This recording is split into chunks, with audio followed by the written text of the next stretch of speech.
আসসালামু আলাইকুম বন্ধুরা, আশা করি ভালোই আছেন। পৃথিবী নামক গ্রহটি আজ এক গভীর পরিবেশগত সংকটের মধ্য দিয়ে অতিক্রম করছে। জলবায়ু পরিবর্তন, বৈশ্বিক উষ্ণতা, প্রাকৃতিক দুর্যোগ ও জীববৈচিত্র্যের বিলুপ্তির সব কিছুই আজ মানব সভ্যতার সামনে দাঁড়িয়ে এক কঠিন চ্যালেঞ্জ হয়ে দাঁড়িয়েছে। এই সংকটের কেন্দ্রে রয়েছে পৃথিবীর সবচেয়ে বৃহৎ ও গুরুত্বপূর্ণ বনভূমি অ্যামাজন বন। অ্যামাজন বনকে পৃথিবীর ফুসফুস বলা হয় কারণ বিপুল পরিমাণ কার্বন ডাই অক্সাইড শোষণ করে এবং অক্সিজেন উৎপাদনের মধ্যে পৃথিবীর বায়ুমণ্ডলের ভারসাম্য রক্ষা করে। তবে দুঃখজনক বাস্তবতা হলো আজ এই বন মারাত্মক হুমকির মুখে।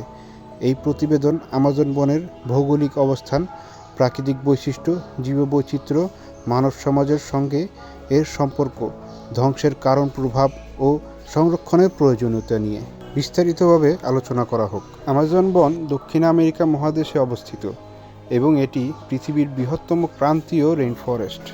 এই বন মোট 9টি দেশে বিস্তৃত: Brazil, Peru, Colombia, Venezuela, Ecuador, Bolivia, Guyana, Suriname ও ফ্রেঞ্চ গায়ানা। এর মধ্যে প্রায় 60% বনাঞ্চল ব্রাজিলে অন্তর্ভুক্ত।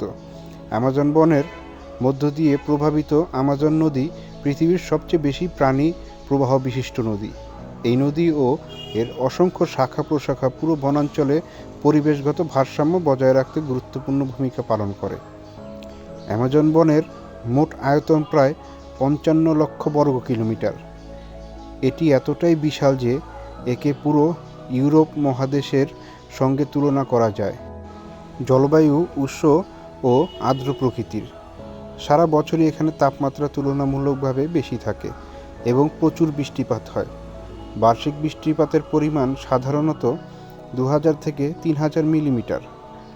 এই অতিরিক্ত বৃষ্টিপাতই আমাজন বনকে চিরসবুজ ও জীববৈচিত্র্যে সমৃদ্ধ করে তুলেছে।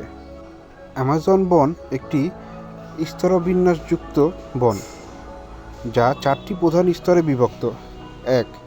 অ্যামার্টেজ স্তর।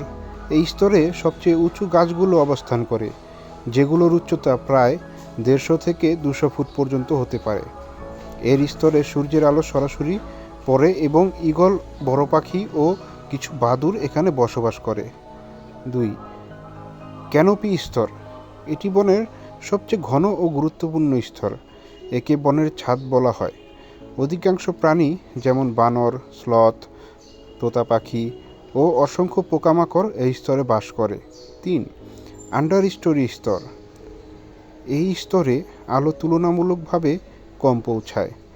বড় পাতাওয়ালা গাছ ও ঝোপঝাড় এখানে জন্মায়। সাপ, ব্যাঙ ও ছোট স্তন্যপায়ী প্রাণীরা এই স্তরে দেখা যায়। বনভূমি স্তর।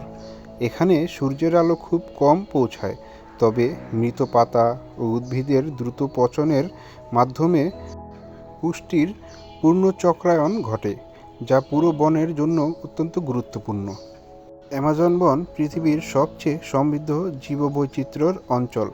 ধারণা করা হয় পৃথিবীর মোট জীবপ্রজাতির প্রায় 10% এখানে বাস করে। প্রায় 40,000 প্রজাতির উদ্ভিদ, 13,000-এর বেশি প্রজাতির পাখি, 400-এর বেশি স্তন্যপায়ী প্রাণী, 3,000-এর বেশি মাছের প্রজাতি উল্লেখযোগ্য। প্রাণী জাগুয়ার, অ্যানাকোন্ডা, গোলাপি নদীর ডলফিন, স্লথ, টাপির, বিষধর সাপ, ব্যাঙ, রঙিন মাকাও, তোতা পাখি অ্যামাজনের পরিচিত প্রাণী। উদ্ভিদ সম্পদ: রাবার গাছ, মেহগনি, ব্রাজিল নাট গাছসহ অসংখ্য ঔষধি উদ্ভিদ অ্যামাজনে পাওয়া যায়।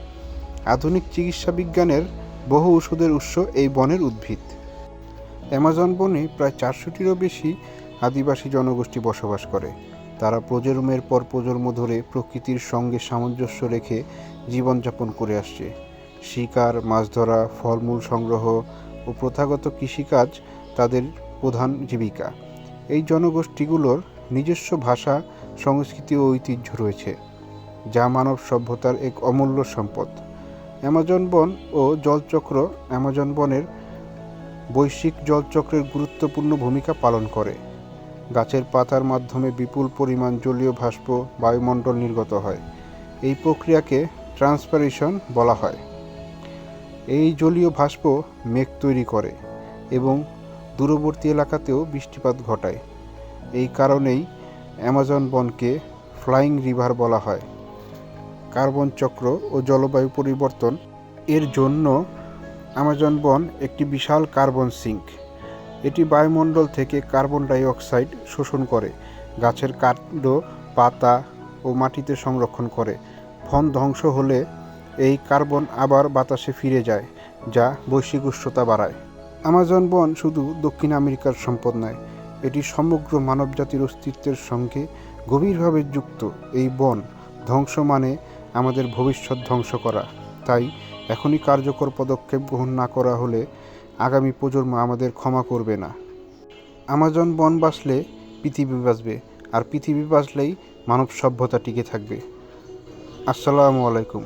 সুস্থ থাকবেন, ভালো থাকবেন, আবার দেখা হবে।